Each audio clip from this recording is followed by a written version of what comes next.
The Beverly Hills mansion stood like a monument to precision, its white marble facade catching the morning light with mathematical perfection. Every angle had been calculated, every surface polished to reflect not warmth, but achievement. Inside, the silence stretched through 37 rooms like an expensive shroud. At 51, Marcus Whitfield commanded respect through numbers that appeared in financial headlines and contracts that reshaped skylines. His empire of steel and glass rose from calculated risks and surgical decisions that left no room for sentiment. Yet this morning, as he stood before the floor-to-ceiling windows of his corner office, the view felt like watching someone else's life through bulletproof glass. The mahogany desk behind him displayed the tools of his trade. 3 monitors flickering with stock prices, a phone that connected him to mayors and ministers, and stacks of documents that would determine the fate of thousands of jobs.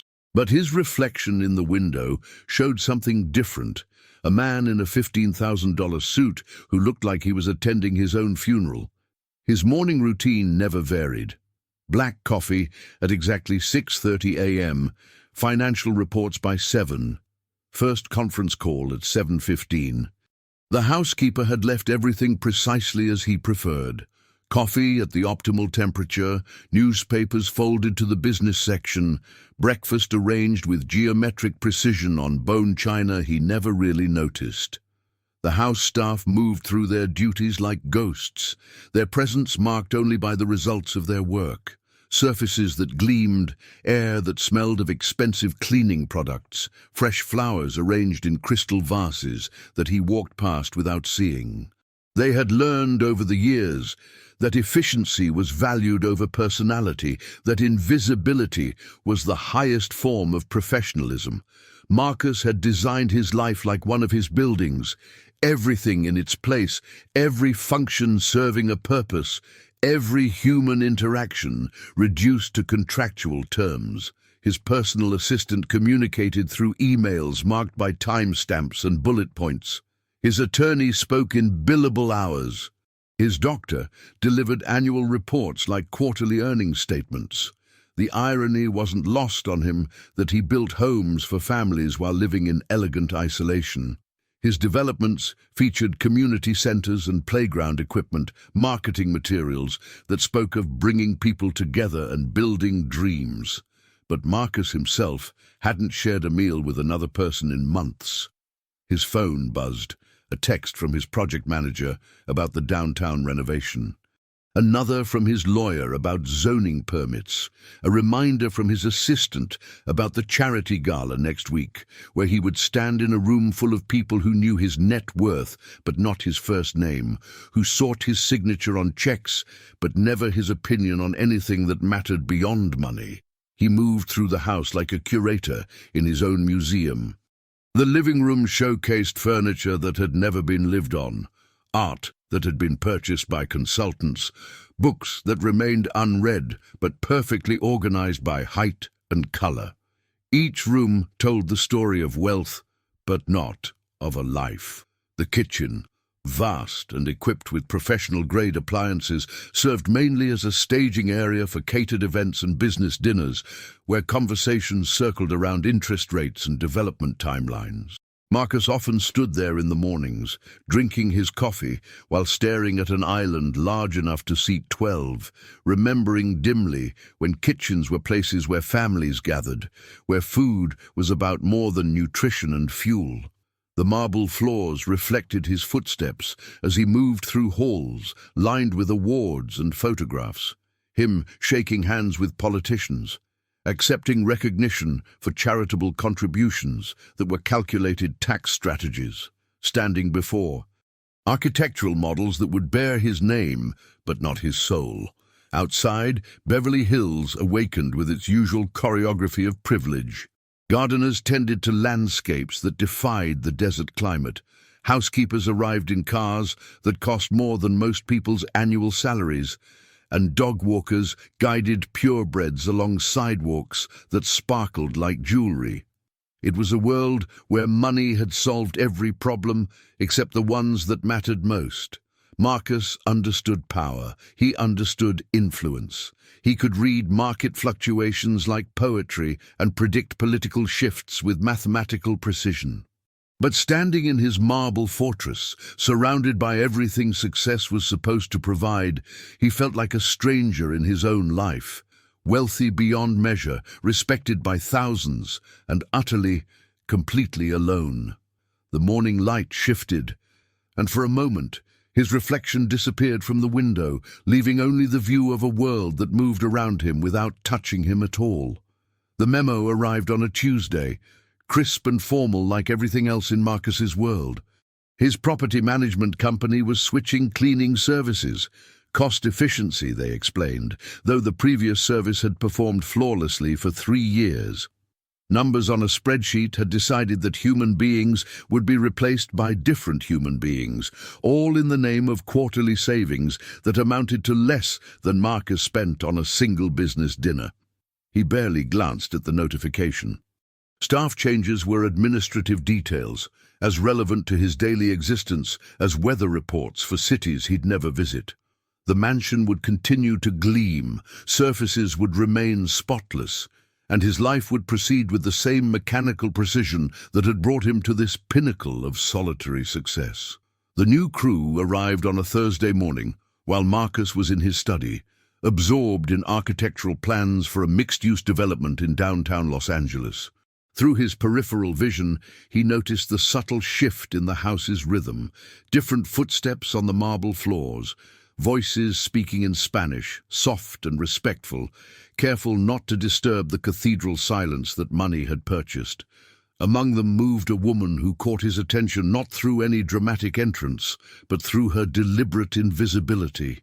While the others worked in pairs, chatting quietly as they cleaned, she moved alone with a methodical precision that reminded him of his own approach to business. Every gesture seemed calculated, every movement serving a specific purpose. She was perhaps 40, with dark hair pulled back in a practical ponytail and eyes that seemed to catalogue everything while revealing nothing. Her uniform was spotless, her posture erect without being rigid. She handled his expensive belongings with the care of someone who understood their value but wasn't intimidated by it. When she cleaned his desk, she moved each item exactly 1 inch, cleaned beneath it, then returned it to its precise original position. Marcus found himself watching her work from behind his computer screen. She approached the mansion like he approached his developments, with respect for the structure, understanding of its purpose, and the knowledge that excellence was measured in details others couldn't see.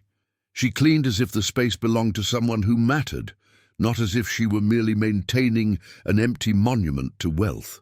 What struck him most was her silence. Not the nervous quiet of someone afraid to make noise, but the focused silence of someone completely absorbed in their craft. She moved through the rooms like a professional conducting an orchestra, each gesture deliberate and precise. When she encountered his business documents spread across the coffee table, she didn't simply dust around them. She carefully lifted each paper, cleaned beneath it, and replaced it in exactly the same position. The contrast between her careful attention and the indifference of previous staff wasn't lost on him. Those others had cleaned efficiently but mechanically, treating his home like any other wealthy client's showcase. This woman cleaned as if she understood that behind all the marble and crystal, someone actually lived here. During her second week, Marcus began timing his coffee breaks to coincide with her arrival. Not to interact, he had no desire for conversation with domestic staff, but because her presence created a different kind of silence in the house. Where before the emptiness had felt hollow, now it felt expectant, as if the space itself was being cared for rather than merely maintained. He noticed small changes. The way she arranged fresh flowers, not the geometric displays he was used to, but natural groupings that looked like they had grown from the vases. The subtle scent of lavender that replaced the sharp chemical smell of industrial cleaning products. The way afternoon light seemed to fall differently across surfaces she had touched, as if she had somehow convinced the mansion to reveal a warmth it had kept hidden. Marcus began leaving notes for her. Brief, professional instructions about scheduling changes or special requirements for upcoming business events. Her responses came in the form of flawless execution. When he noted that the study needed extra attention before a board meeting, she transformed it into a space that seemed to enhance thought rather than merely house it. When he mentioned that the dining room would host a dinner for potential investors, she prepared it with such attention to detail that his guests commented on the ambiance. Yet they never spoke directly. Their communication existed entirely in the language of professional competence, his requirements expressed through brief, typed notes left on the kitchen counter. Her responses demonstrated through work that exceeded every expectation. It was a relationship built on mutual respect for excellence, conducted through the medium of perfectly maintained marble and crystal. The other staff members rotated through their schedules, but she appeared every Tuesday and Thursday with the regularity of sunrise. Marcus found himself looking forward to these days, though he couldn't have explained why. The house felt more alive when she was there, more like a home and less like a museum display of wealth without warmth. One Thursday morning, as he reviewed contracts in the breakfast nook, he caught a glimpse of her reflection in the polished surface of the marble island. She was cleaning the kitchen windows with the same careful attention she brought to everything, but for a moment she paused to look out at the garden. Her expression softened, revealing something beyond professional competence, a person who noticed beauty when she thought no one was watching. In that moment, Marcus realized he had been seeing her work for weeks, but had never really seen her. She was not just another employee maintaining his property. She was someone who brought her own standards of excellence to everything she touched. Someone who cared about quality for its own sake, rather than merely for the paycheck it provided. The realization unsettled him. In his world, every relationship was transactional, every interaction governed by clear expectations and measurable outcomes. But this woman's work suggested something different, pride that came from within, standards that exceeded what any contract could demand, attention to detail that served no purpose except the satisfaction of excellence itself. For the first time in years, Marcus found himself curious about another person's life, beyond how it intersected with his own needs. The thought disturbed him more than any hostile takeover attempt ever had. 3 weeks into the new arrangement, Marcus discovered something that shattered his carefully maintained emotional distance. He was retrieving a dropped fountain pen from beneath the leather sofa in his living room when his fingers brushed against something unexpected. A folded piece of paper, clearly not one of his documents. He pulled it out and unfolded what appeared to be a pencil sketch on lined notebook paper. The drawing was unmistakably him, but not as he appeared in Forbes magazine covers or corporate headshots. This was Marcus as seen through different eyes, standing alone at his office window, shoulders slightly slumped, one hand pressed against the glass as if trying to touch something beyond reach. The artist had captured something his professional photographers never saw, the weight he carried, the invisible burden of success that felt more like exile. In this sketch, he wasn't the commanding figure who negotiated million-dollar deals. He was simply a man looking out at a world he could see but couldn't seem to join. The technique was skilled but not professional. Confident strokes that suggested natural talent rather than formal training.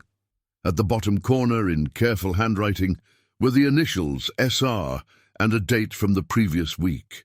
Someone had been watching him, seeing him, understanding something about his existence that he barely acknowledged himself. Marcus sat on the floor beside the sofa, holding the sketch with the same careful attention the cleaning woman brought to his possessions. His first instinct was anger. Someone had violated his privacy, observed him during vulnerable moments. But as he studied the drawing longer, the anger dissolved into something more complicated. This wasn't mockery or exploitation. It was empathy rendered in graphite and paper. The eyes in the sketch held a sadness he recognized, but had never admitted to feeling. The posture captured a loneliness he had convinced himself was simply the natural state of leadership. Whoever had drawn this understood something about him that his closest business associates missed entirely. They saw the powerful executive. This unknown artist saw the isolated human being. He found himself studying his own reflection in the living room mirror, comparing it to the sketch. The artist had been accurate, but had also seen deeper, past the expensive clothes and commanding presence, to something more essential and troubling. In the drawing, he looked like someone who needed help, but had forgotten how to ask for it. Marcus spent the rest of that morning in his study, but his mind kept returning to the sketch. He analyzed it like he would a contract, looking for clues about its creator. The paper was standard school notebook paper, slightly worn, as if it had been carried in a backpack. The pencil work showed confidence and observation skills that spoke to serious artistic interest. The initials suggested someone young enough to still use a school notebook, old enough to perceive adult loneliness with startling accuracy. During lunch, he remembered seeing the cleaning woman pause at his office window the previous Thursday, looking out at the garden with an expression he now recognized as the same gentle attention captured in the sketch. But she worked alone. The paper and style suggested someone younger, someone who might accompany her occasionally. The possibility that she had a daughter, that this sketch came from someone connected to the woman who cleaned his home with such care, added new dimensions to his growing curiosity. He had been thinking of her as an isolated professional, much like himself. The idea that she might be someone's mother, that her careful work might be motivated by responsibilities beyond her own survival, shifted his understanding entirely. That Thursday, Marcus positioned himself where he could observe without being obvious. The cleaning woman arrived at her usual time, moving through her routine with the same methodical excellence. But today, Marcus noticed details he had missed before. A worn photograph tucked into the corner of her cleaning supply case, too distant to see clearly, but obviously cherished. A small piece of jewelry, simple but carefully maintained, that suggested personal relationships beyond the professional sphere. She worked in the living room that morning, and Marcus watched from the kitchen as she straightened the sofa cushions. When she bent to retrieve something from beneath the furniture, he saw her pause. Her expression changed subtly, not surprise, but recognition. She had found something missing. For a moment, their eyes met across the open space between kitchen and living room. Marcus held up the sketch, not accusingly, but as a question. She straightened slowly, her professional composure intact, but something vulnerable flickering behind her carefully maintained reserve. She didn't speak, and neither did he. But she nodded slightly, an acknowledgement that connected the sketch to her world, to someone under her care and protection. In that silent exchange, Marcus understood that he had discovered more than just a misplaced drawing. He had glimpsed into a life that ran parallel to his own, but operated by entirely different rules, where love motivated excellence, where protection came through sacrifice, where art emerged from careful observation of the world's hidden sadness. The woman resumed her work without explanation or apology, but something had shifted in the house's atmosphere. The silence between them was no longer the absence of communication, but the presence of recognition. She knew that he had seen himself through her daughter's eyes, and he knew that she understood the accuracy of that perception. Marcus returned to his study, but couldn't concentrate on the development proposals spread across his desk. Instead, he found himself thinking about the courage it took to see loneliness clearly enough to draw it, and about a mother who raised a daughter capable of such perception. For the first time in years, he wondered what it might feel like to be seen not as a business opportunity or a networking contact, but as a human being worthy of artistic attention. The sketch remained on his desk, a pencil drawing that had somehow managed to crack the marble walls he had built around his life. In a house filled with expensive art chosen by consultants, this simple notebook paper drawing had become the most valuable thing he owned. Proof that someone, somewhere, had looked at him and seen not his achievements or his wealth, but his humanity. The sketch changed everything and nothing. Marcus still conducted his business with the same calculated precision, still moved through his mansion like a curator, managing priceless collections. But now he carried the drawing in his jacket pocket, touching it unconsciously during conference calls, as if it were a talisman against the emotional numbness that had become his default state. For days after their silent acknowledgement, the cleaning woman, he realized with embarrassment that he didn't even know her name after a month of shared space, maintained her professional routine without reference to the discovered artwork.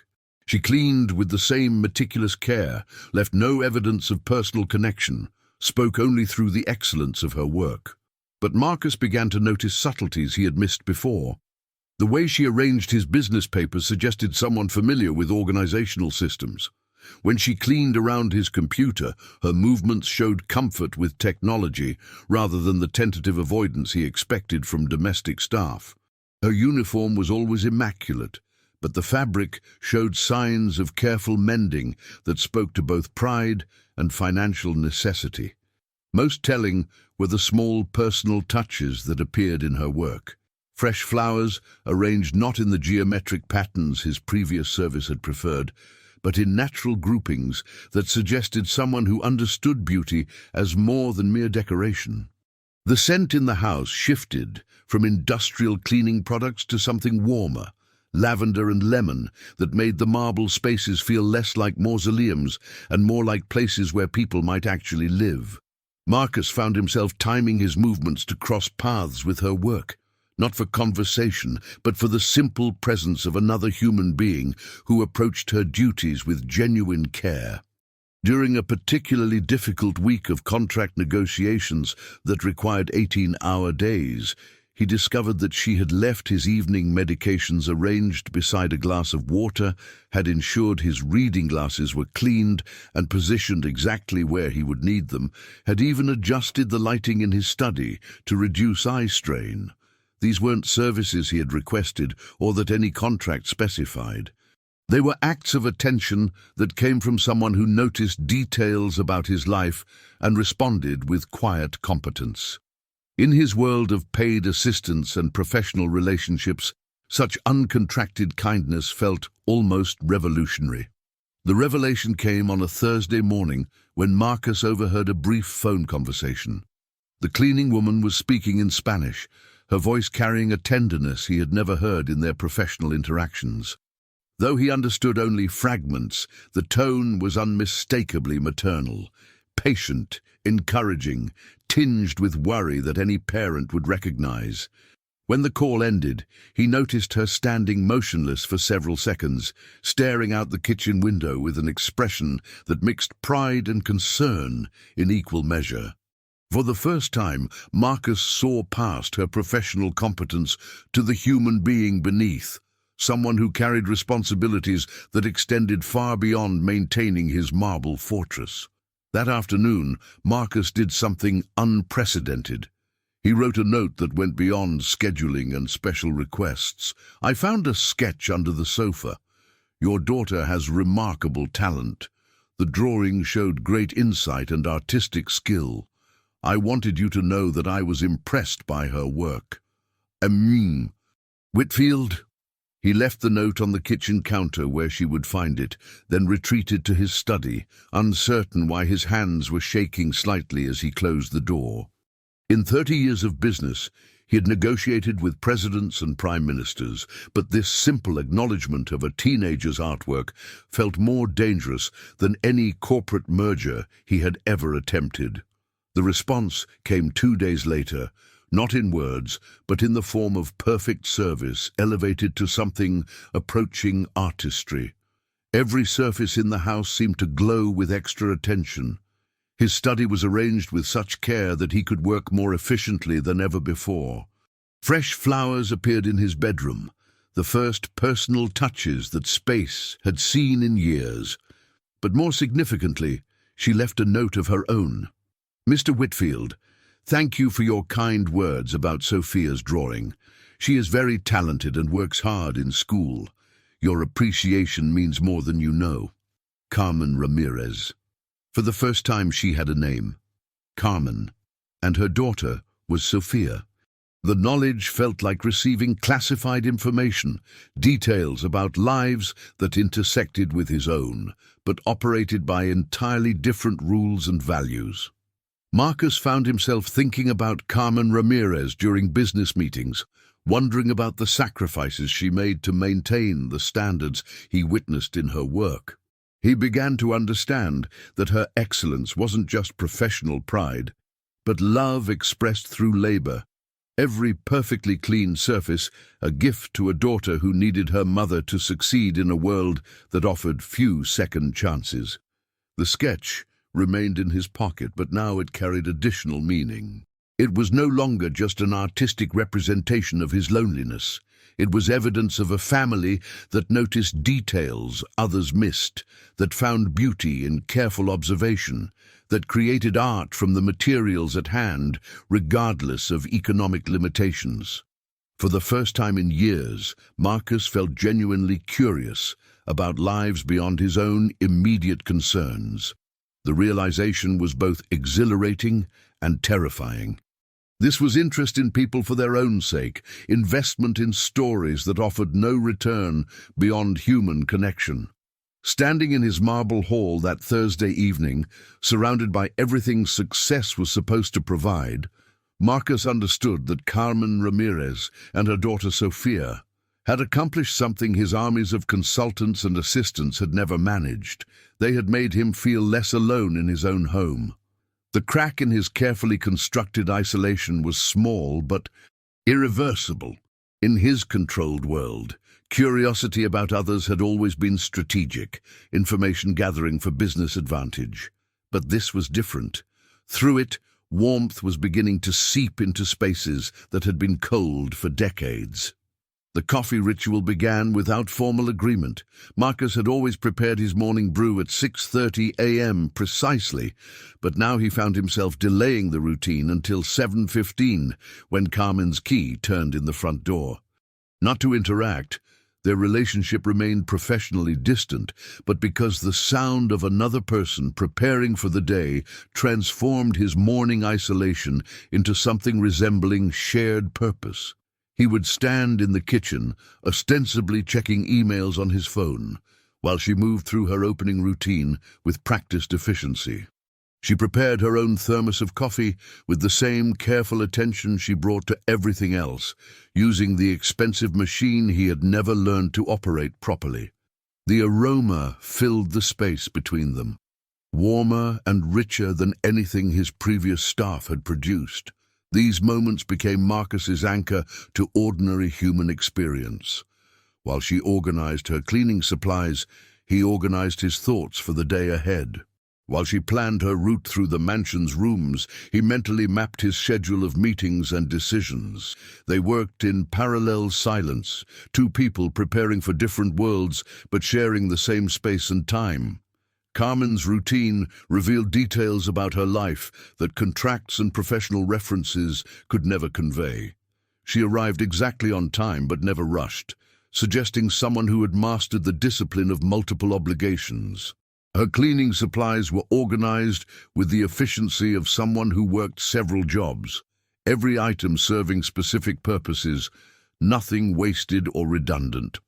The photograph in her supply case became clearer to Marcus over subsequent weeks. Sophia at what appeared to be a school awards ceremony, holding a certificate and smiling with pride that transformed her young face into something luminous.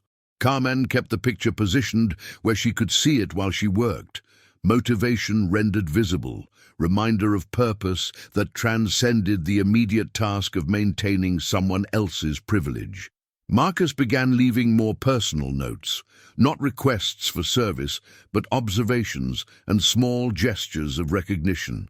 When he noticed that Carmen always brought her lunch in the same worn container, he mentioned that she was welcome to use the refrigerator. When he saw her carefully counting bus tokens from her purse, he added that she could call his car service if weather made transportation difficult. Her responses came through actions rather than words. She began timing her work so that fresh coffee was always available when he returned from morning runs.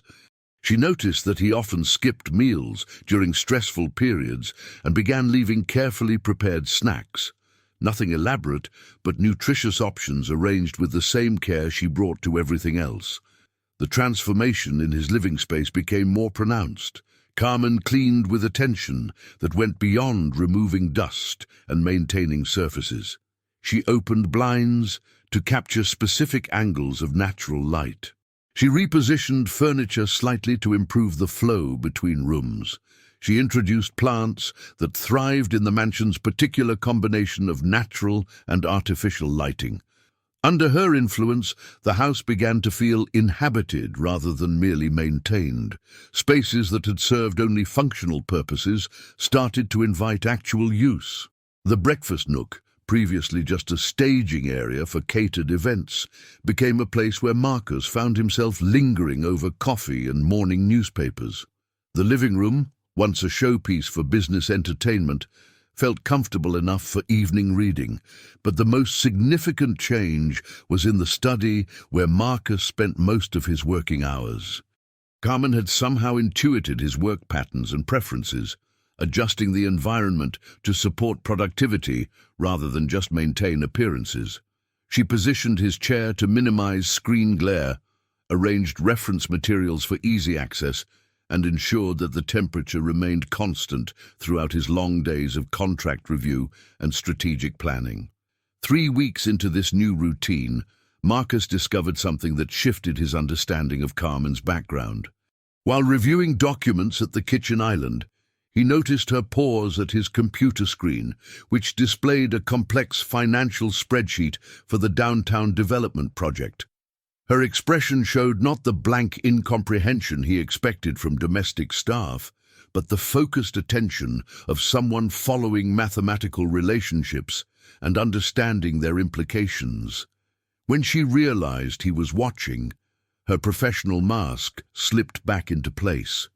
But for that moment, Marcus had glimpsed someone with analytical capabilities that cleaning uniforms and service industry employment had hidden from view. The realization raised uncomfortable questions about opportunity, education, and the circumstances that led talented people into positions far below their potential. That afternoon, Marcus did something unprecedented. Instead of leaving his financial documents scattered across surfaces for Carmen to clean around, he organized them into neat stacks with clear labels. Not to exclude her from his workspace, but to make her job easier while acknowledging that she might understand more about his business than her position suggested. The gesture didn't go unnoticed. The next morning, Marcus found his papers arranged not just for neatness, but for workflow efficiency. Financial reports were grouped with their supporting documentation. Contract drafts were positioned next to relevant legal precedents. Someone with business knowledge had organized his work materials with understanding of their relationships and importance. The silent communication between them grew more sophisticated. Marcus began leaving complex documents in positions where Carmen could see them if she chose, without making observation feel like an intrusion. She responded by demonstrating that her attention extended beyond cleaning to actual comprehension of the business relationships and financial structures that shaped his daily decisions. Their parallel morning routines expanded to include these moments of intellectual recognition. While she prepared her coffee, he would review reports that he knew she might find interesting. While he checked his phone, she would organize materials in ways that revealed her understanding of their content and significance. Marcus found himself looking forward to these shared silences, Moments when two people from entirely different worlds acknowledged each other's competence without the barriers that their respective positions usually required.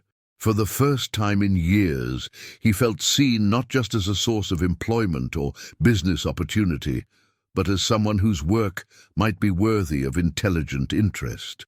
In the marble halls of his Beverly Hills mansion, between a successful executive and a cleaning woman whose talents far exceeded her circumstances, something was growing that neither had planned and both were beginning to need. The first time Sophia appeared in the mansion, Marcus was conducting a video conference with investors from Tokyo. Through the glass walls of his study, he noticed movement in the kitchen. Not Carmen's measured professional routine, but the quick, energetic gestures of someone much younger. When his meeting ended 40 minutes later, he found a teenage girl sitting at his kitchen island, sketching in a worn notebook while waiting for her mother to finish work. Sofia Ramirez was 16, with her mother's careful attention to detail, but none of her professional restraint. Her dark hair fell freely around her shoulders, and her eyes held the direct curiosity of someone still young enough to ask questions that adults had learned to keep to themselves. She looked up when Marcus entered the kitchen, neither intimidated by his presence nor particularly impressed by his expensive suit. "You're the man from my drawing," she said without preamble, as if they were continuing a conversation they had started months ago. "You look different when you're not standing by a window, less sad." Marcus had negotiated with heads of state and corporate titans, but a teenager's unfiltered observation left him momentarily speechless. Sophia seemed unaware that her comment might be considered inappropriate. In her world, apparently, honest perception was more important than social propriety. "Your mother works for me," he managed, falling back on familiar territory of employment relationships and professional boundaries. "She cleans your house," Sophia corrected, returning to her sketch with the matter-of-fact directness that adults lose somewhere between childhood and careers. "But she likes it here. The space is good for thinking," she says. Not cramped like most places where rich people live. The casual assessment of his wealth, delivered without envy or resentment, surprised Marcus more than any hostile takeover attempt ever had. Sophia spoke about money the way she might discuss weather, as an existing condition that affected circumstances but didn't define character. "What are you drawing now?" he asked, genuinely curious, rather than making polite conversation. Sophia turned the notebook toward him. The sketch showed the mansion's kitchen, but not as architects or designers had intended it. She had captured it as a workspace where her mother moved with professional grace, transformed by careful attention into something welcoming despite its intimidating scale. In Sophia's rendering, the expensive appliances became tools for creating comfort rather than displays of wealth. "Mom makes any place look lived in," Sophia explained, adding shadows to give dimension to cabinet handles that probably cost more than most people's monthly rent. "She says spaces aren't about how much they cost, but about how much care they get. This kitchen gets a lot of care." Marcus studied the drawing with the same attention he brought to architectural blueprints. Sophia had seen past the marble and steel to something more essential. Evidence of human attention that transformed cold surfaces into expressions of caring. Her artistic eye caught details that his business training had taught him to overlook. "Why do you live alone in such a big house?" Sophia asked, still sketching, but glancing up occasionally with genuine curiosity rather than judgment. The question hit Marcus like a physical blow. In business, personal inquiries were always strategic, preludes to negotiation or manipulation. But Sophia's curiosity seemed purely intellectual, as if she were trying to understand a mathematical equation that didn't balance properly. "I work a lot," he said, the standard answer he gave to similar questions from business associates and journalists. "But working isn't living," Sophia replied, adding details to her mother's figure in the drawing. "Mom works 3 jobs, but she still makes time for cooking and helping with homework and watching movies together on Sundays. Working is what you do to make living possible, not instead of living. Her logic was unassailable and devastating. Marcus had spent decades building an empire that was supposed to support the life he wanted, but had somehow replaced that life entirely.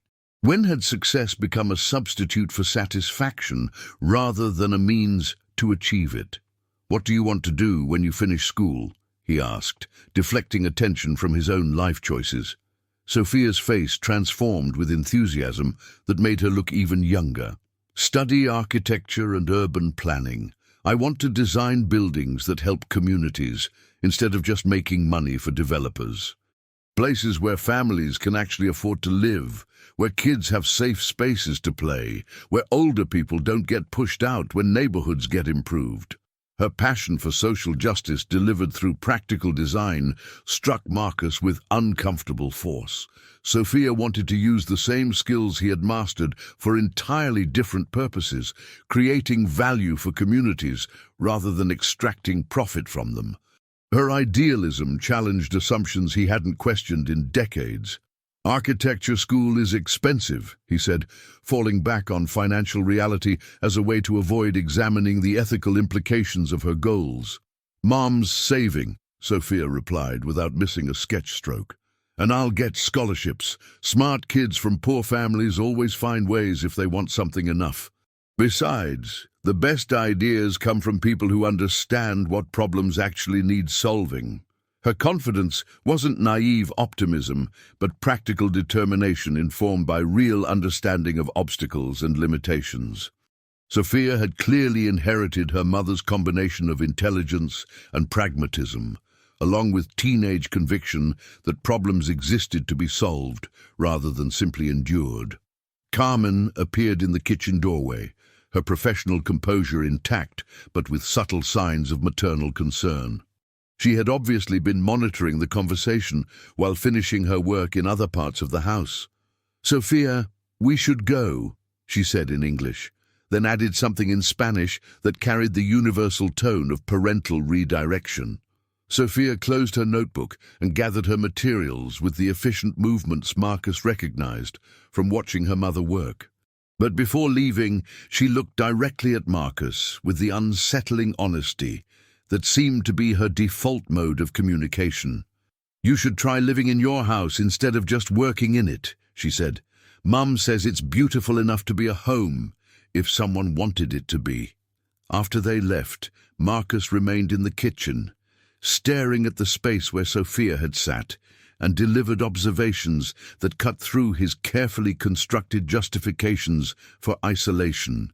In 15 minutes of conversation, a teenage girl had asked questions that his team of therapists, business consultants, and personal advisors had never thought to raise. For the first time in years, Marcus wondered not whether he was successful, but whether he was happy. The distinction felt both obvious and revolutionary.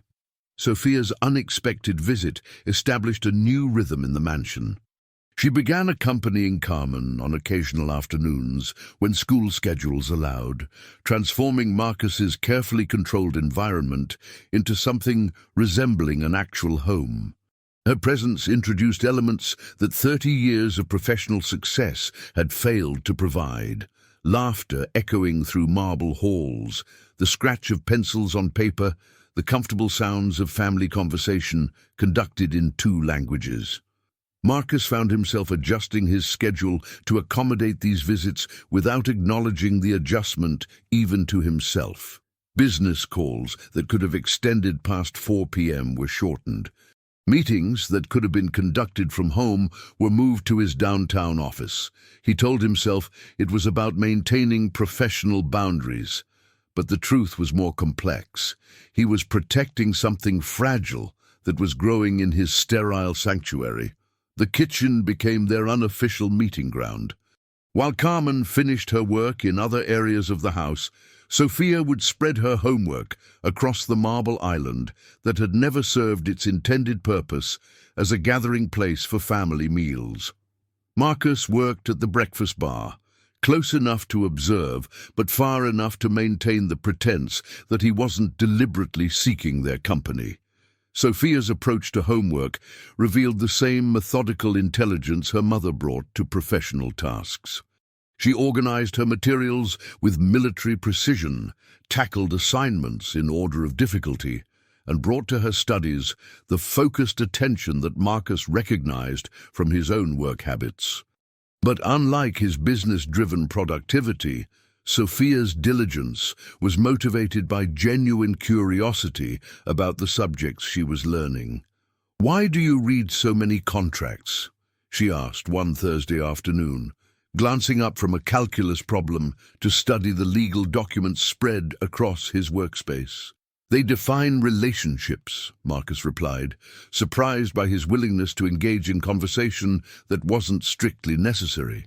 "Who owes what to whom? What happens if agreements are broken? How disputes get resolved?" Sophia considered this with the seriousness she brought to mathematical equations. "But what about relationships that can't be written down, like families or friendships, or when people just care about each other without getting paid for it?" The question hit Marcus with the force of revelation. He had spent decades reducing human interactions to contractual terms, but Sophia was asking about connections that existed outside legal frameworks, bonds based on choice rather than obligation, affection rather than compensation. "Those are more complicated," he admitted. "Or maybe simpler," Sophia countered, returning to her homework with the confidence of someone who had never doubted that love could exist without contracts. Over the following weeks, Marcus began to understand the family dynamic that Carmen and Sophia had created despite economic limitations that would have defeated less determined people. They communicated through gestures as much as words, Carmen leaving encouraging notes in Sophia's textbooks, Sophia saving newspaper articles about architectural projects that might interest her mother, both of them sharing resources and responsibilities with the seamless coordination that comes from genuine partnership. Their relationship operated on principles foreign to Marcus's experience. When Sophia struggled with a particularly difficult assignment, Carmen didn't hire tutors or purchase expensive educational software. Instead, she researched the subject herself, learning enough to provide intelligent support. When Carmen faced challenges at one of her other jobs, Sophia took on additional household responsibilities without being asked, understanding that families succeeded through mutual aid rather than individual achievement. Marcus watched these interactions with the fascination of an anthropologist studying an unfamiliar culture. In his world, problems were solved through financial resources and professional services. Personal relationships were maintained through gifts and gestures that could be quantified and reciprocated. But Carmen and Sophia had built something that operated by entirely different rules. Love expressed through attention, support provided through sacrifice, security created through emotional rather than financial investment. The contrast forced Marcus to examine his own history of relationships that had failed because they couldn't survive his inability to offer anything beyond material provision. Business partners who had become competitors when contracts expired. Women who had left when they realized his wealth was a substitute for rather than an expression of emotional availability. Friendships that had dissolved when he proved unable to provide the kind of support that couldn't be purchased.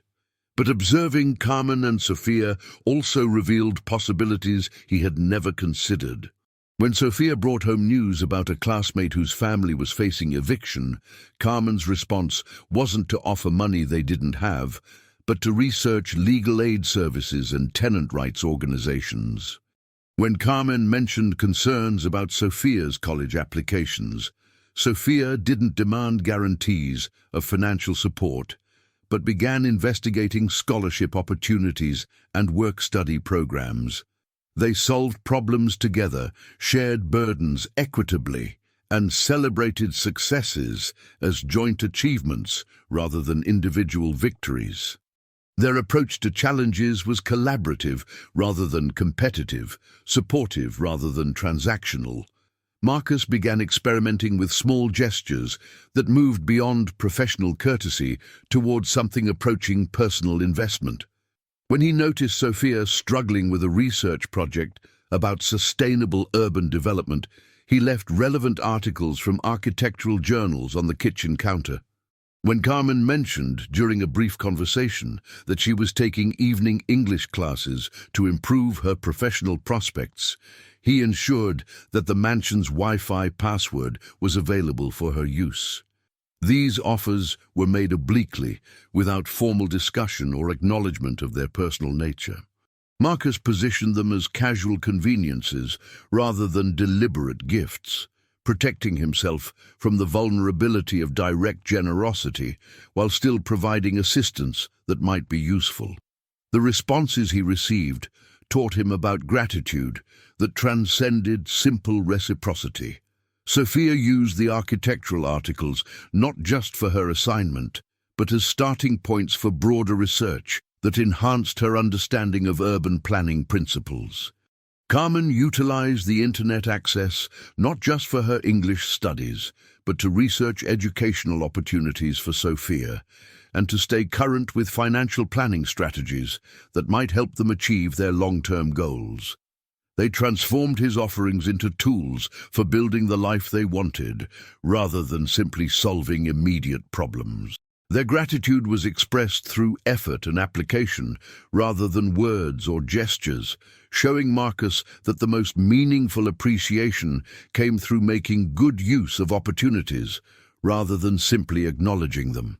In the marble halls of his Beverly Hills mansion, between a successful executive and a family that had learned to thrive despite limitations, relationships were growing that followed no contracts Marcus had ever written, but felt more secure than any legal document he had ever signed. The first sign of trouble came through Marcus's legal team during a routine Thursday morning briefing. His head attorney, Patricia Chen, mentioned almost casually that the new cleaning service was facing some administrative challenges that required their attention. The language was deliberately vague, the tone suggesting complications that extended beyond simple scheduling conflicts or insurance issues. Marcus felt an unexpected tightness in his chest as Patricia explained that Carmen's previous employer, a commercial cleaning company that serviced several high-rise office buildings downtown, had filed allegations of financial irregularities involving petty cash and supply inventory. The accusations were serious enough to trigger background checks on all former employees, including those who had moved to new positions. "The claims are probably unfounded," Patricia said, scrolling through her tablet with the clinical detachment that made her an excellent attorney and a challenging human being. These kinds of disputes usually involve poor record-keeping and workplace personality conflicts rather than actual theft. But several of your neighbors have already terminated their relationships with this cleaning service as a precaution. Marcus studied the legal briefing documents with growing unease. The allegations against Carmen were specific enough to be damaging, but vague enough to be difficult to disprove. Missing cash deposits that could be explained by accounting errors, supply shortages that might result from poor inventory management. The kind of circumstantial evidence that destroyed reputations without requiring proof of actual wrongdoing. "What's your recommendation?" Marcus asked, though he dreaded the answer he knew was coming. "Terminate the contract immediately," Patricia replied without hesitation. "Even if the accusations prove false, association with employees under investigation creates liability exposure. Your public profile makes you a target for sensationalized reporting if this situation escalates. Better to demonstrate proactive risk management than wait for problems to develop." The business logic was unassailable. Marcus had built his empire by avoiding exactly these kinds of complications, by maintaining professional distance from anything that might generate negative publicity or legal entanglements. Association with accused employees, regardless of their guilt or innocence, violated every principle of reputation management he had followed for 30 years. But as Patricia outlined the steps for contract termination, Marcus found himself thinking not about legal liability, but about Sophia's sketchpad and Carmen's careful attention to details that no contract required. The thought of returning to the sterile perfection he had lived with before their arrival felt like contemplating a return to solitary confinement. "How long do we have before making a decision?" he asked, buying time he wasn't sure how to use. "The investigation is moving quickly," Patricia said. "Other clients are already asking questions about our vetting procedures. I'd recommend action within the week to stay ahead of any negative narrative." That afternoon, Marcus found himself unable to concentrate on the development proposals that usually commanded his complete attention. Instead, he watched Carmen work with new eyes, looking for signs of the dishonesty his legal team assumed she was capable of. But her routine remained unchanged. The same methodical excellence, the same careful respect for his property, the same pride in work that exceeded any contractual obligation.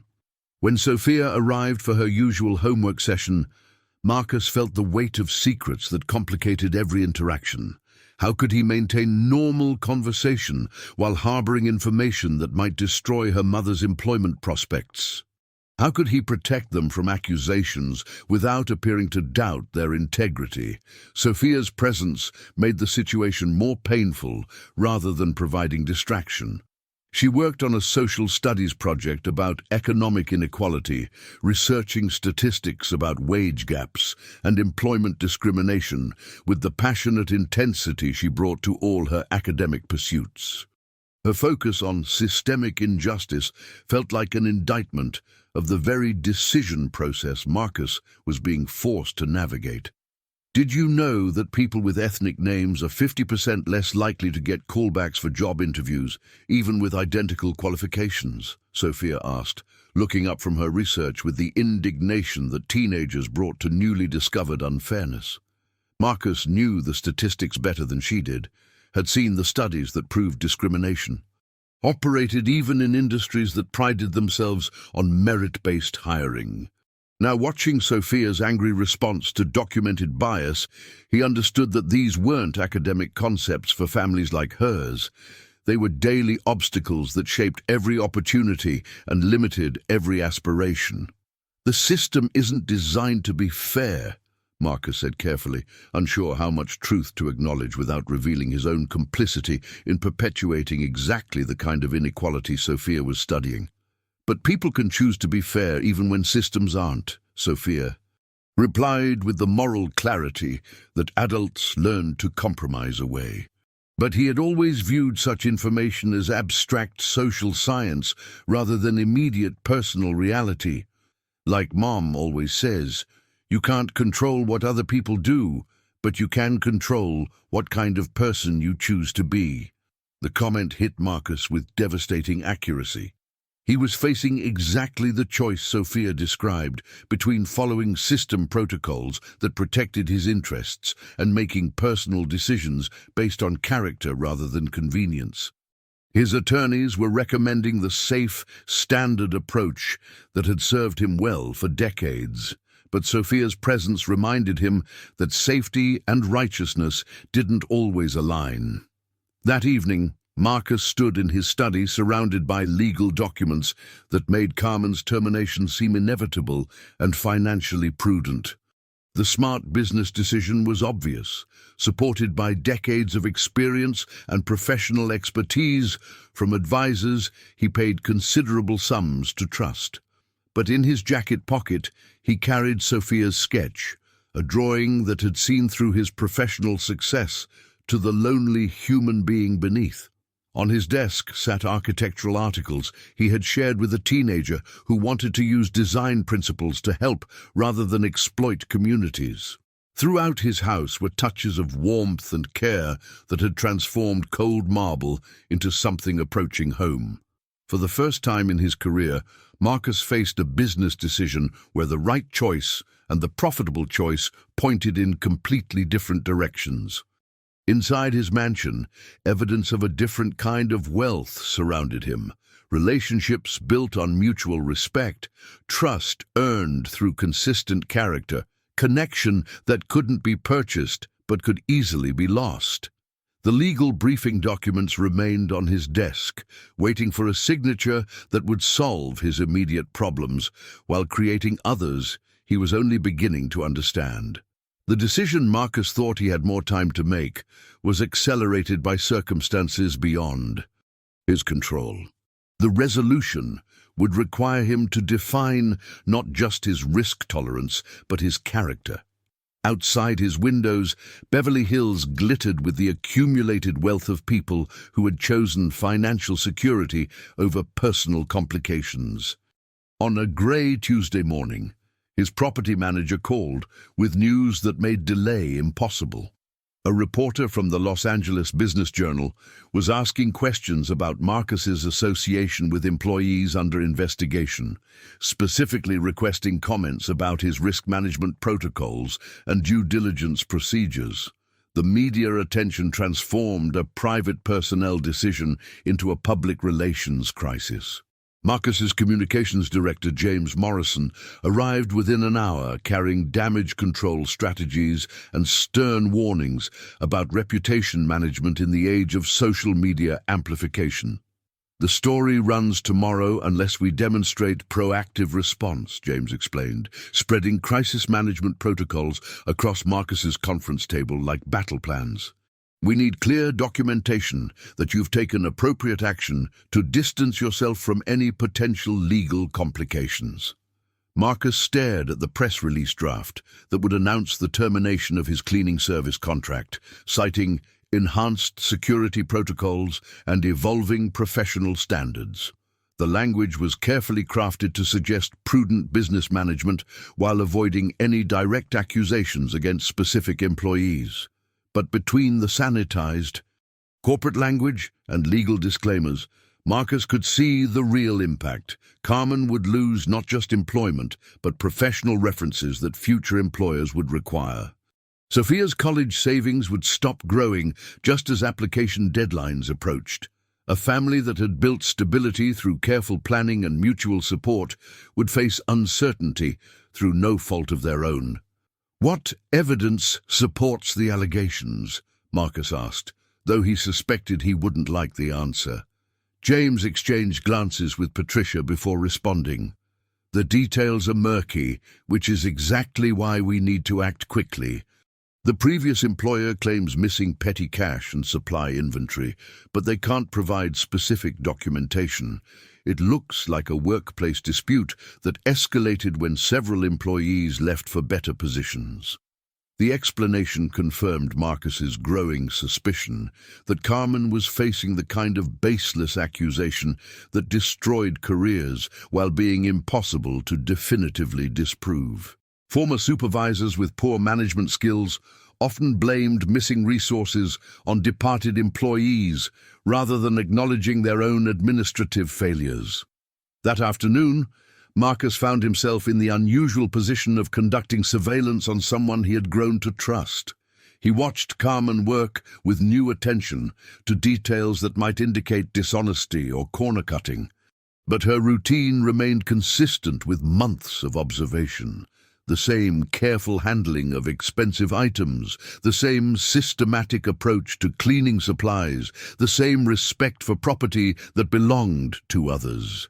When Sophia arrived for her homework session, the weight of unspoken knowledge made normal conversation feel like deception. She worked on college application essays, while her mother's future employment hung in the balance of decisions Sophia knew nothing about. The contrast between her hopeful planning and the crisis developing around her created a painful irony that Marcus struggled to endure. "Mom says you've been helping her understand some of the business articles she sees around the house," Sophia mentioned casually while editing her personal statement. "She's really interested in real estate development, especially affordable housing projects." The comment hit Marcus with unexpected force. Carmen had been paying attention to his work, not from idle curiosity, but from genuine professional interest. She understood the industry that employed her daughter's future, understood it well enough to recognize that someone in Marcus's position could influence housing policies that affected families like hers. "Your mother is very observant," Marcus replied carefully, unsure how much to reveal about Carmen's analytical capabilities. "She's smart about business stuff," Sophia continued, focused on her laptop screen but speaking with casual pride. "She took accounting classes before I was born, worked as a bookkeeper until the company downsized.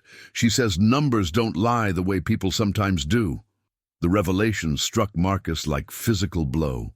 Carmen possessed exactly the financial training that would make false accusations about missing money particularly devastating to her professional reputation. Former employers knew that bookkeeping skills made theft both more feasible and more damaging to detect. The allegations weren't just workplace gossip, they were targeted character assassination designed to prevent Carmen from returning to the accounting work she was qualified to perform. That evening, Marcus made a decision that violated every principle of risk management his advisors had taught him. Instead of signing the termination documents, he called Patricia with instructions that left her speechless. "I want you to investigate the allegations properly," he said, cutting off her protests before they could develop. "Hire a forensic accountant to review the previous employer's records. If Carmen is guilty of financial misconduct, I need proof. If she's innocent, I need documentation that clears her reputation." "Marcus, this is exactly the wrong approach," Patricia argued, with the exasperation of an attorney watching her client ignore sound legal advice. "Even if the accusations prove false, your association with the investigation process creates liability exposure. The smart play is to maintain distance and let others sort out the truth." "I'm not interested in the smart play," Marcus replied, surprising himself with the firmness in his voice. "I'm interested in the right play. If we're going to terminate someone's employment based on accusations, I want to know whether those accusations have any merit." The silence that followed carried Patricia's professional disapproval and personal confusion. In 30 years of legal representation, she had never seen Marcus choose potential complications over certain protection. "This investigation will cost significant money and time," she warned. "And if the results are ambiguous, you'll be in a worse position than if you had acted immediately." "Then we make sure the results aren't ambiguous," Marcus said. "If Carmen is guilty, we'll have proof. If she's innocent, we'll have vindication. Either way, we'll have the truth." After ending the call, Marcus sat in his study, contemplating the decision that felt both completely logical and utterly reckless. He had chosen to invest time and money in defending someone who couldn't defend herself, based on months of observation and instinct rather than documented evidence or professional recommendations. Outside his windows, Beverly Hills settled into its evening routine of wealth and privilege, where problems were typically solved through strategic avoidance rather than direct confrontation. But inside his mansion, Marcus was learning that some problems couldn't be avoided without compromising the person he was becoming. Someone who valued character over convenience, truth over tactical advantage. The investigation he had commissioned would take weeks to complete, during which Carmen and Sophia would continue their routines, unaware that their future hung in the balance of forensic accounting and document analysis. Marcus would have to maintain normal relationships while harboring secrets that could transform their lives in either direction. For the first time in his career, Marcus had chosen personal loyalty over professional protection. The consequences would reveal not just Carmen's innocence or guilt, but the kind of man he had decided to become. The investigation Marcus had commissioned moved with painful slowness, while external pressures accelerated with devastating speed. 3 weeks into the forensic review, his worst fears materialized when his property manager called with news that made continued delay impossible. Carmen's cleaning service had terminated her contract based on the ongoing investigation, leaving her without the primary income that supported Sophia's college preparations. Marcus discovered this development not through official channels, but by accident, when he found Carmen in the kitchen at the end of her scheduled day, packing her supplies with the same methodical care she brought to everything else. Her movements carried a finality that made his chest tighten with unfamiliar panic. "There's been a misunderstanding about your previous employment," Marcus said, abandoning any pretense of professional distance. "I'm having the allegations investigated properly. You don't need to leave." Carmen paused in her packing, meeting his eyes directly for the first time since she had begun working in his home. Her expression carried dignity that made his offer of protection feel like an insult rather than assistance. "Mr. Whitfield, I appreciate your kindness," she said with careful formality that emphasized the distance between their positions.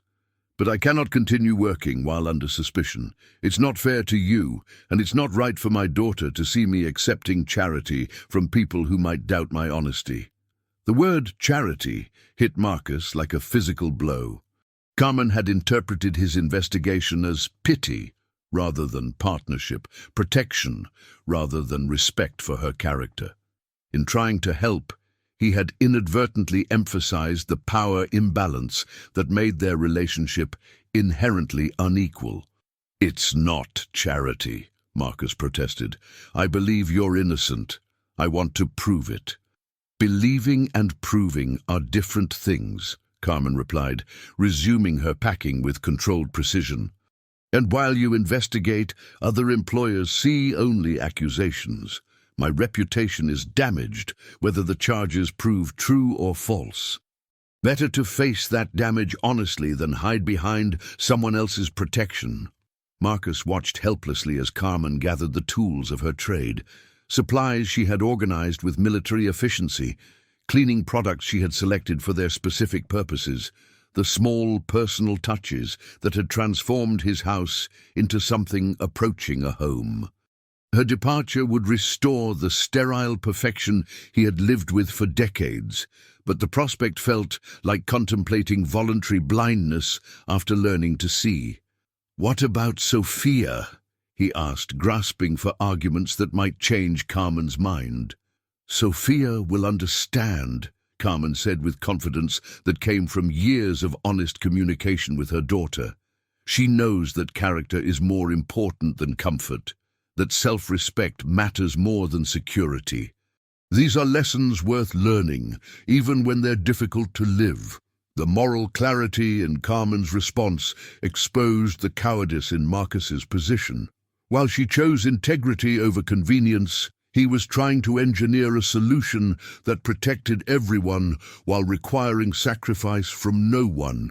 His investigation was an attempt to avoid choosing sides rather than a commitment to justice. That afternoon brought the conversation Marcus had been dreading. Sophia arrived at the mansion for what would be her final homework session, her usual energy replaced by quiet understanding of circumstances she was too young to influence but mature enough to accept. "Mom told me about the problems at her old job," Sophia said, spreading her materials across the kitchen island with less enthusiasm than usual. "She said some people think she stole money, which is completely stupid since Mom would never steal anything. But I guess stupid accusations can still ruin everything." The matter-of-fact way Sophia discussed injustice broke something in Marcus's chest. She understood the situation with the painful clarity that came from experience with a world where fairness was optional and economic security could disappear without warning.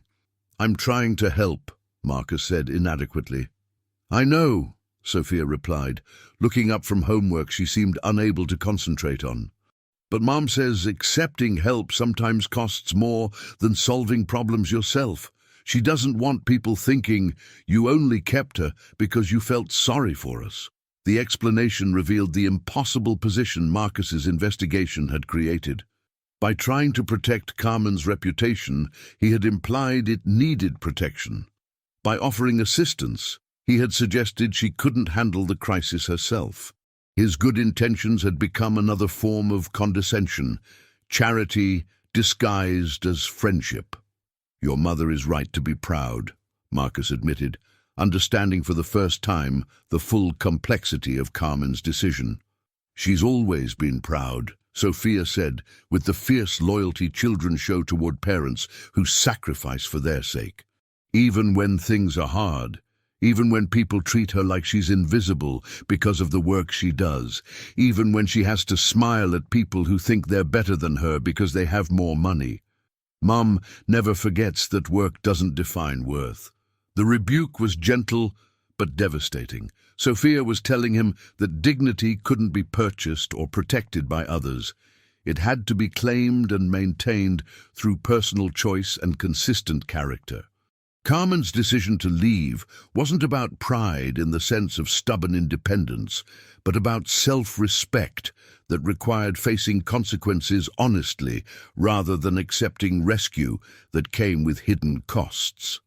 That evening, Marcus stood in his kitchen, surrounded by the evidence of Carmen's influence, spaces that felt warmer, arrangements that suggested care rather than mere maintenance, an atmosphere that spoke of human attention rather than professional service.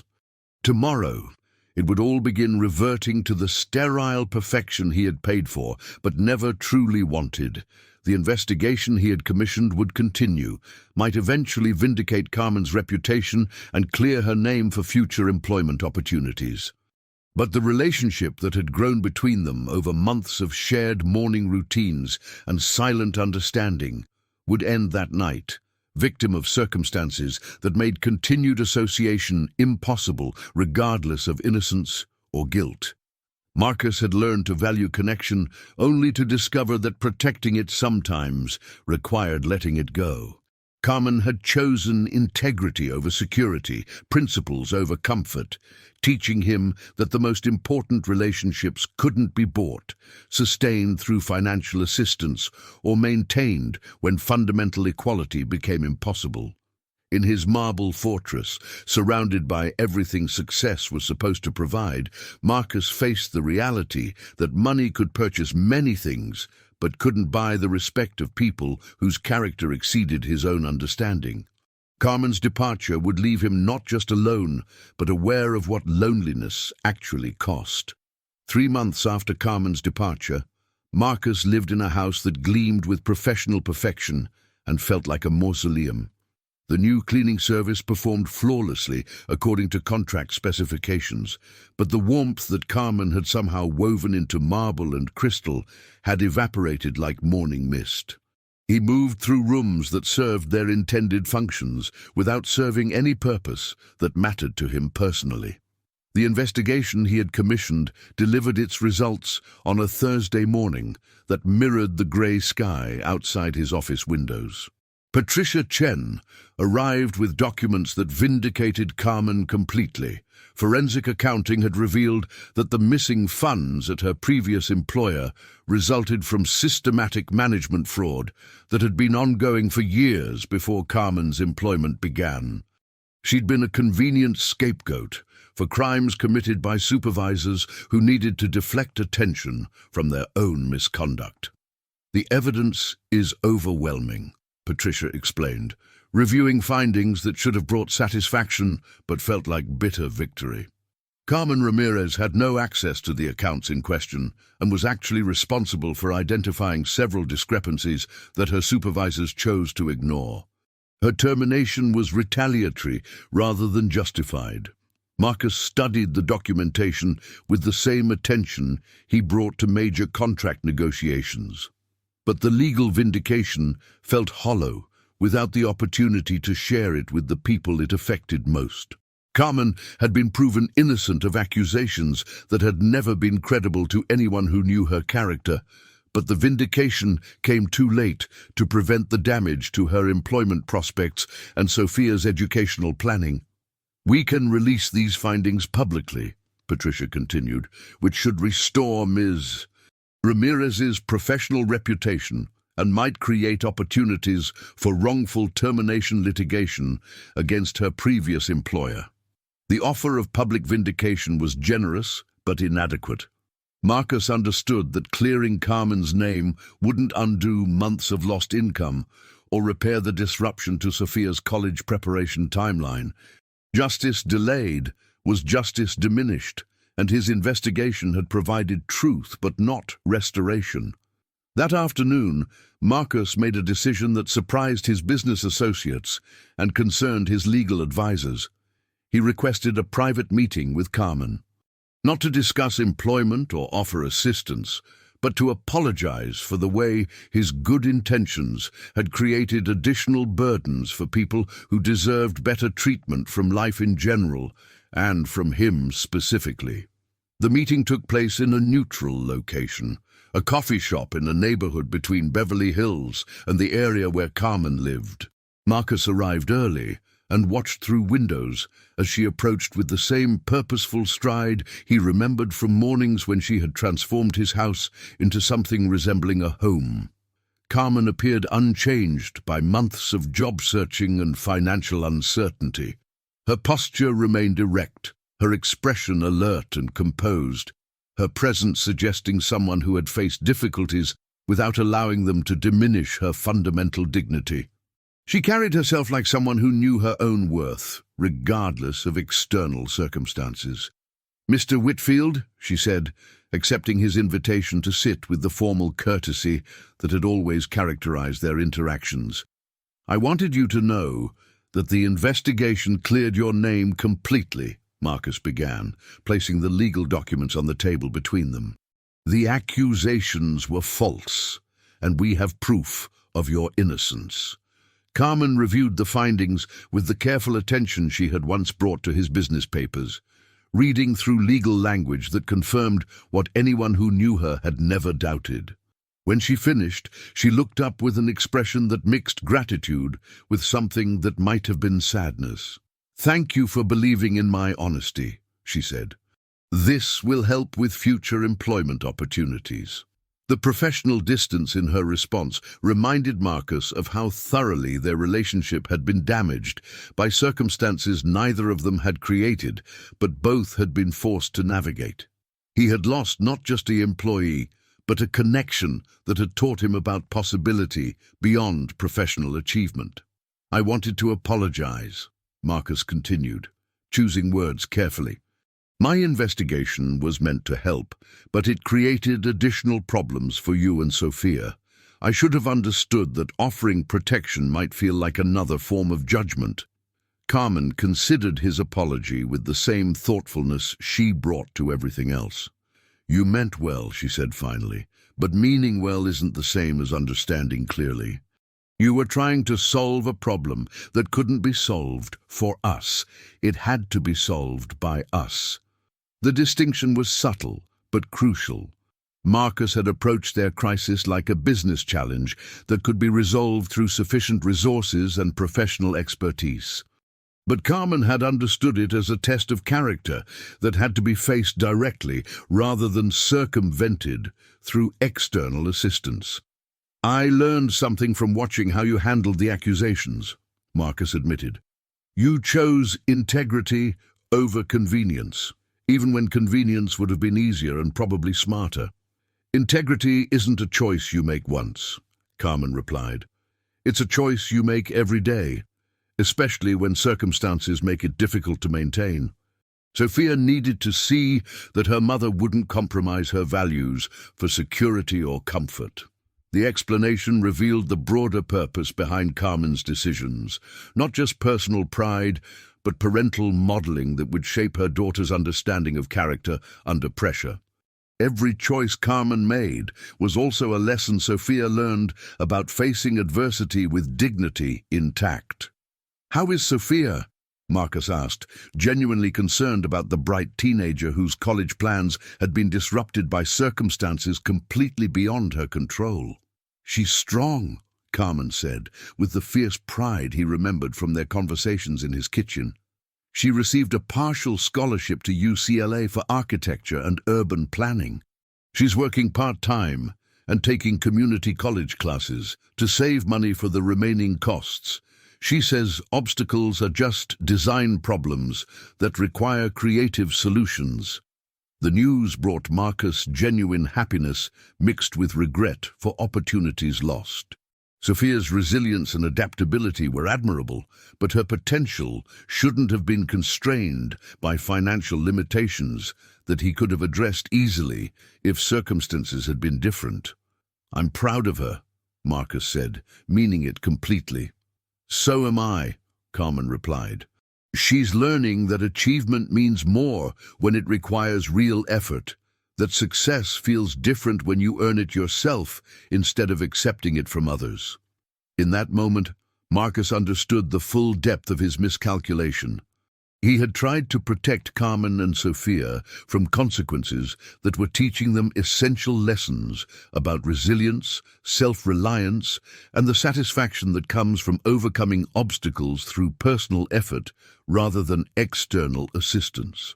His investigation had been motivated by genuine care, but had been executed with the presumption that his resources and influence could solve problems better than the people experiencing them could solve them themselves. He had offered charity when what they needed was respect, protection when what they required was opportunity to demonstrate their own capabilities. "I hope we can stay in touch," Marcus said, though he wasn't sure what continued relationship would be appropriate given their different circumstances and the complications their previous connection had created.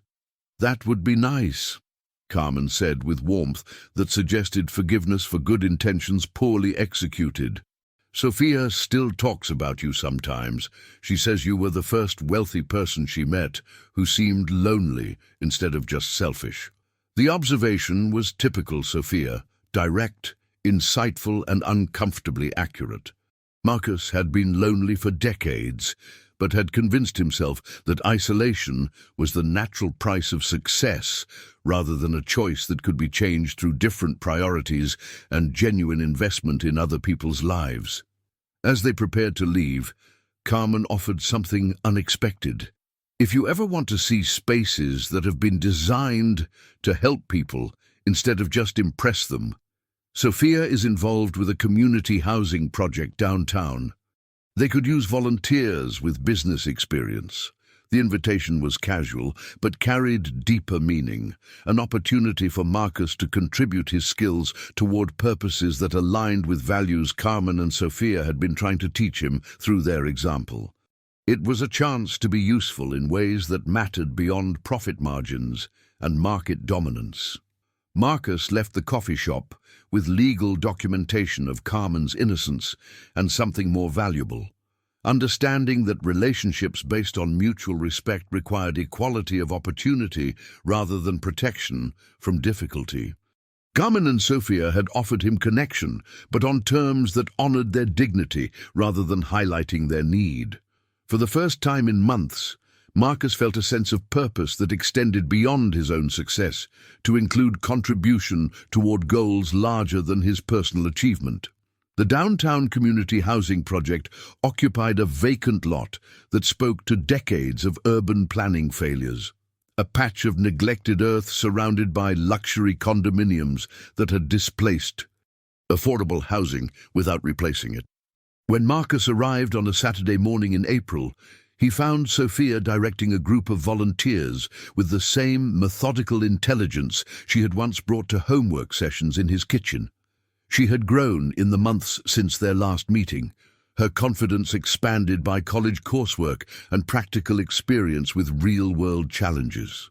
She wore work clothes and safety equipment with the comfort of someone who understood that meaningful projects required physical effort alongside intellectual planning.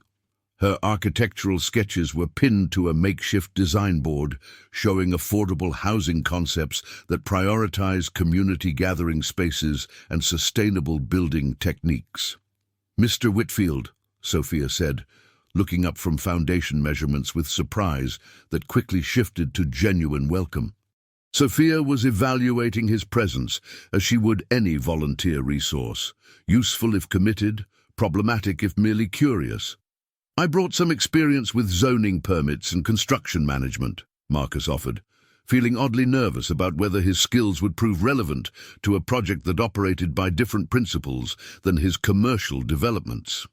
"We need someone who understands city planning bureaucracy," Sophia replied immediately, consulting a list that seemed to contain hundreds of specific tasks. "Mum said you might be interested in helping, but I wasn't sure you'd actually come." The comment carried no judgment, only the practical assessment Marcus remembered from their previous conversations. "The permits alone are like learning a foreign language, and we keep hitting barriers that don't make sense unless you know how to read between the legal requirements."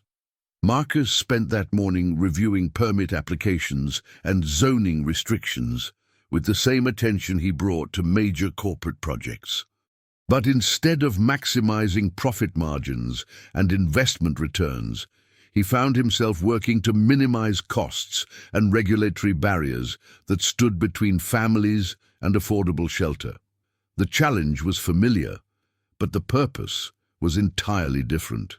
Working alongside Sophia revealed how much she had absorbed from watching her mother navigate systems designed to benefit people with resources rather than people with needs. She approached bureaucratic obstacles with strategic thinking that would have impressed his business development team, finding creative solutions that served community interests within existing legal frameworks. "The trick is understanding that regulations usually have flexibility built in," Sophia explained, reviewing variance applications with competence that belied her 19 years. "You just have to know which flexibility serves your purpose and how to present your case in language that makes officials comfortable saying yes." Her analysis was sophisticated urban planning theory applied with practical intelligence. Sophia had learned to work within systems while pursuing goals those systems weren't designed to support, skills that Marcus recognized from his own career but applied toward entirely different objectives. Over the following weeks, Marcus found himself spending Saturdays at the community housing site, contributing expertise that proved more valuable than he had anticipated. His experience with construction contracts and municipal relationships accelerated project timelines and reduced costs significantly. But more importantly, working toward shared goals with Sophia and other volunteers taught him about satisfaction that came from building something for others rather than accumulating wealth for himself. The project operated by principles foreign to his commercial experience. Decisions were made through community consensus rather than executive authority. Every aspect of the development was designed to strengthen neighborhood connections rather than generate maximum rental income. Marcus learned to value different metrics: playgrounds that encouraged children to interact across cultural boundaries, community gardens that provided fresh food access in areas underserved by grocery stores, common spaces designed to facilitate informal gatherings that built social capital alongside physical shelter. Working with Sophia also revealed how much she had grown through the challenges her family had faced. Success was measured by families housed rather than profits generated. She approached obstacles with resilience that came from experience with setbacks that could be overcome through effort and creativity. Her optimism wasn't naive hope, but practical confidence in her ability to find solutions to problems that seemed intractable to people with less experience facing difficulties. "Mom taught me that problems are just information about what needs to be changed," Sophia said during a lunch break, eating sandwiches while reviewing architectural plans. "The real question isn't whether problems exist, but whether you're willing to do the work necessary to solve them." The philosophy was Carmen's influence translated through Sophia's academic training and practical application. It reflected a worldview that treated obstacles as design challenges rather than insurmountable barriers, circumstances that required creative response rather than passive acceptance. One Saturday afternoon, Marcus was surprised to see Carmen arrive at the project site carrying coffee and home-baked goods for the volunteer crew. She had found stable employment with a property management company that specialized in affordable housing. work that utilized her accounting background while serving tenants who reminded her of her own family's experiences with economic uncertainty. "Hello, Mr. Whitfield," Carmen said with the warm formality that had characterized their best interactions. "Sophia told me you've been helping with the permit applications. She says your experience has been invaluable." Seeing Carmen in the context of the housing project revealed how much their separation had changed both of them. She appeared more confident than he remembered, her work with affordable housing having provided professional opportunities that matched her capabilities. She moved through the construction site with comfortable authority that came from understanding the project's social purpose as well as its technical requirements. "Your daughter is an impressive project manager," Marcus replied honestly. "She's teaching me about construction techniques I never learned in commercial development." "She's learning from you too," Carmen said, watching Sophia explain foundation requirements to a group of volunteers. "She says you understand how to navigate bureaucracy without compromising principles. That's a skill that will serve her well throughout her career." The conversation carried none of the tension that had marked their final interactions months earlier. They spoke as equals, united by shared investment in Sophia's success and commitment to the community housing project's goals. Their previous relationships' power imbalances had been replaced by mutual respect, earned through demonstrated character rather than economic position. Marcus spent the remainder of that afternoon working alongside both Carmen and Sophia, contributing his expertise while learning from their experience with challenges he had never faced personally. The collaboration felt natural rather than forced, based on complementary skills rather than obligation or charity.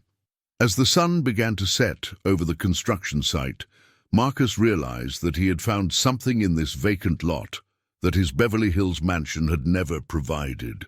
Purpose that extended beyond his own success, relationships based on shared values rather than mutual convenience, satisfaction that came from building something designed to serve others rather than impressing observers.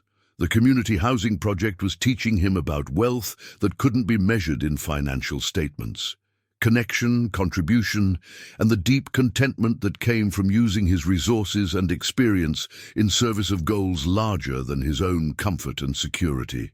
6 months into his volunteer work at the community housing project, Marcus made a decision that sent shockwaves through Beverly Hills investment circles and corporate boardrooms from Los Angeles to New York.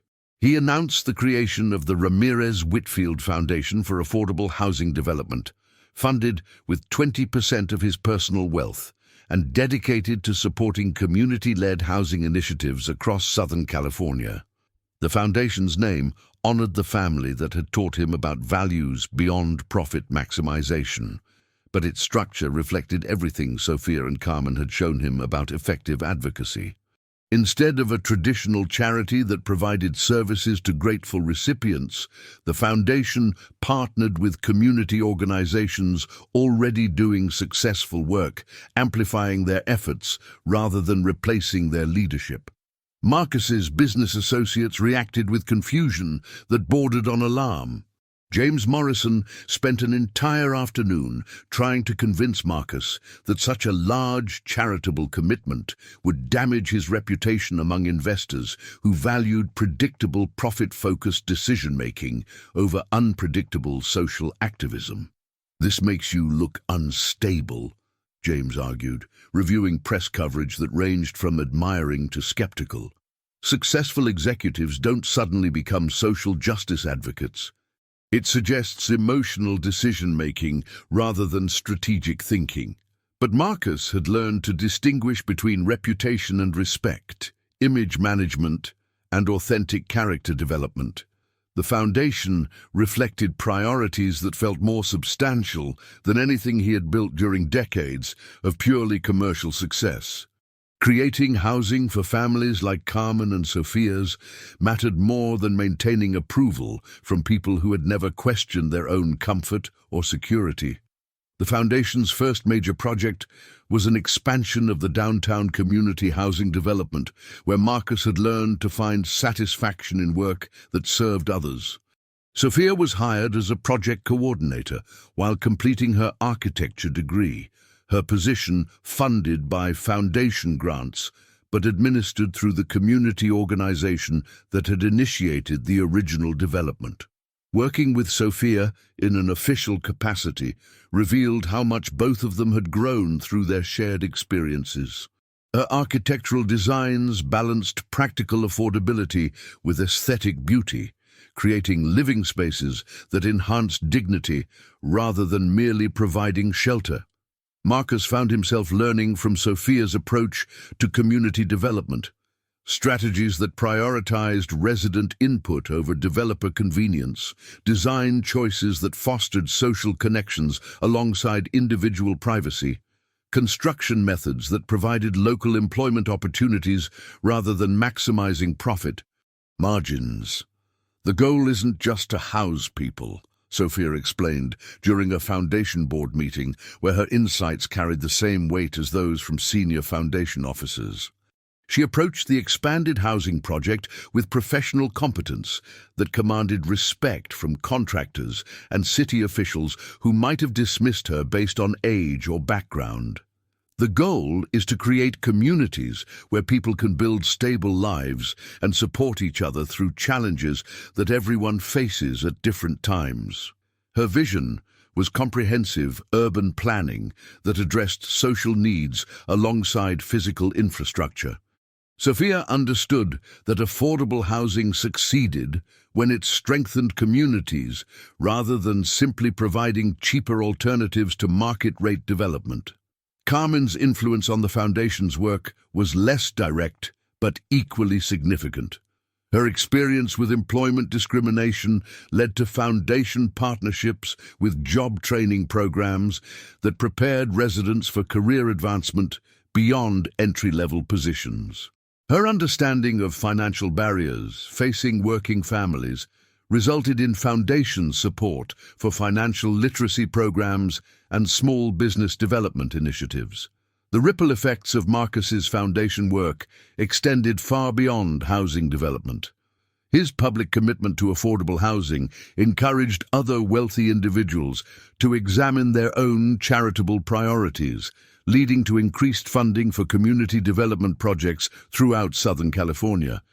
More importantly, his willingness to follow Sophia and Carmen's leadership rather than imposing his own agenda demonstrated that effective philanthropy required learning from communities rather than simply funding them. But the most significant changes occurred in Marcus's personal life rather than his public profile. The Beverly Hills mansion that had once felt like an elegant prison was transformed into a space that served purposes beyond displaying wealth. He began hosting foundation strategy meetings in rooms that had previously been used only for business entertainment. His kitchen, the space where he had first learned to appreciate Carmen's work and Sophia's artistic insights, became a planning center where architectural sketches and community development proposals covered surfaces that had once held only business contracts. The house filled with voices and energy that Marcus had never imagined possible within his marble halls.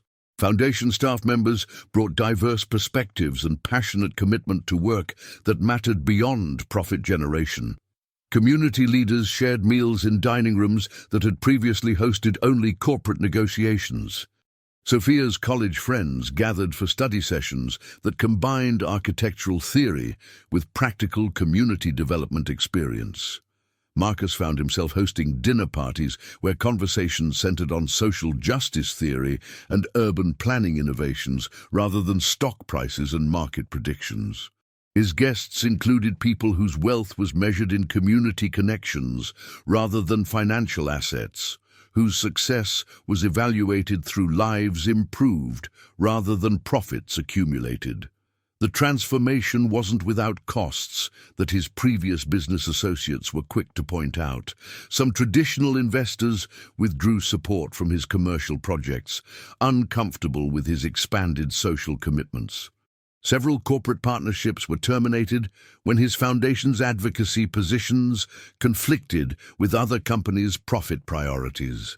Marcus's net worth decreased as foundation funding continued, and business opportunities diminished due to his controversial reputation among purely profit-focused investors. But Marcus had learned to evaluate costs differently than he had during his previous 3 decades of business activity. The money he contributed to affordable housing development felt more valuable than funds he had previously accumulated for personal security. The relationships he built with community advocates and families served by foundation programs provided satisfaction that corporate partnerships had never delivered. One evening in late autumn, as Marcus reviewed foundation reports in his study, he realized that the man who had once stood lonely at windows overlooking Beverly Hills had been replaced by someone whose life had purpose that extended far beyond personal success. The sketch Sophia had drawn years earlier, showing a solitary figure contemplating a world he couldn't reach, no longer reflected his reality. Carmen and Sophia had taught him that wealth could be transformed into something more valuable than security or status. They had shown him that connection required vulnerability, that respect had to be earned rather than purchased, and that the most meaningful achievements served others rather than merely advancing personal interests. The foundation, bearing their names, would continue their work long after all of them were gone, creating opportunities for families facing challenges similar to those Carmen and Sophia had overcome through determination, intelligence, and mutual support. It was a legacy that honored what they had taught him while extending their influence to benefit communities they might never meet, but whose struggles they understood completely.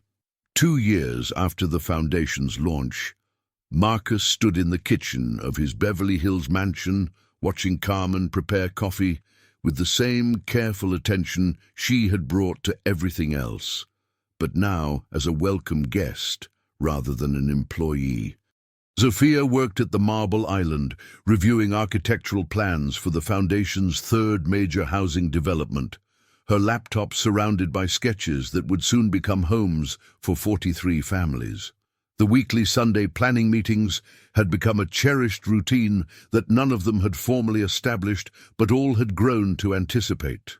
Carmen brought financial reports from her position as the foundation's community liaison coordinator.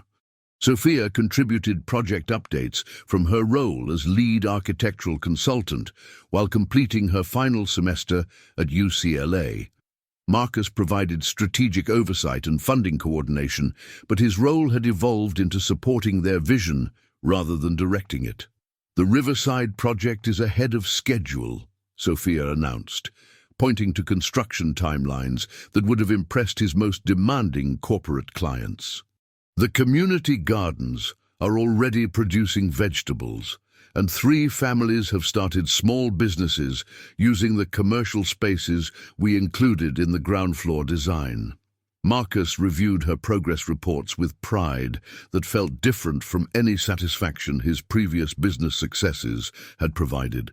Sophia's achievements were measured in families housed, communities strengthened, opportunities created for people who had been systematically excluded from economic advancement. Her architectural innovations were being studied by urban planning programs at universities across the country, her designs proving that affordable housing could be beautiful, sustainable, and profitable when success was defined by social impact rather than maximum return on investment. Carmen's quarterly reports showed similar success from the foundation's employment and financial literacy programs. Former participants were buying homes, starting businesses, sending children to college. The ripple effects of stable housing and economic opportunity were strengthening entire neighborhoods, creating positive cycles that would benefit generations of families. Mrs. Gonzalez from the first building got promoted to supervisor at her workplace, Carmen shared, reading from notes she kept about individual families served by foundation programs. Her daughter received early admission to Cal State with a full scholarship for engineering. Her son is tutoring other children in mathematics through our after-school program. The personal stories mattered more to Marcus than aggregate statistics or foundation impact reports. Carmen maintained relationships with families long after they achieved housing stability, celebrating their successes and providing support during continued challenges. Her approach to community development was based on recognition that economic problems were ultimately human problems that required long-term relationship rather than short-term assistance. As afternoon sunlight filled the kitchen through windows that had once felt like barriers between Marcus and the world outside, he reflected on how completely his life had been transformed by relationships that had begun with employment but had evolved into something approaching family.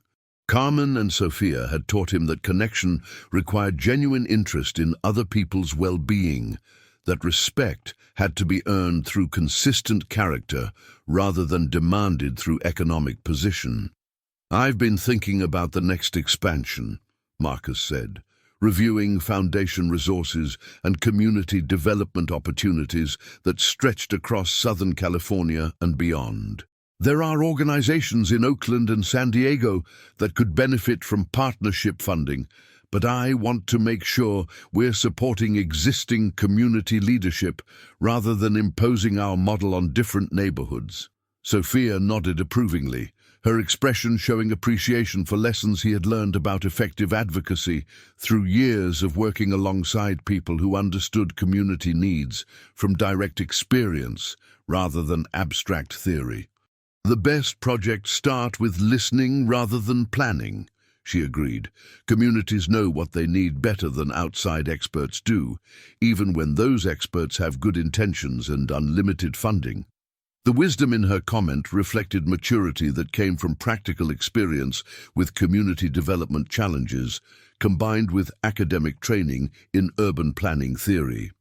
Sophia had become someone whose insights were sought by foundation boards, city planning departments, and graduate programs in architecture and social justice. Her career was building toward national influence on affordable housing policy, but remained grounded in personal relationships with families whose lives were improved through her work. Carmen's influence on foundation operations was equally significant but characteristically subtle. Her insistence on treating foundation recipients as partners rather than beneficiaries had created programs that enhanced dignity alongside economic opportunity. "Next month marks 3 years since we first met," Marcus observed, remembering the morning when Carmen had arrived with the new cleaning service, bringing competence and quiet dignity that had gradually transformed his understanding of wealth, purpose, and human connection.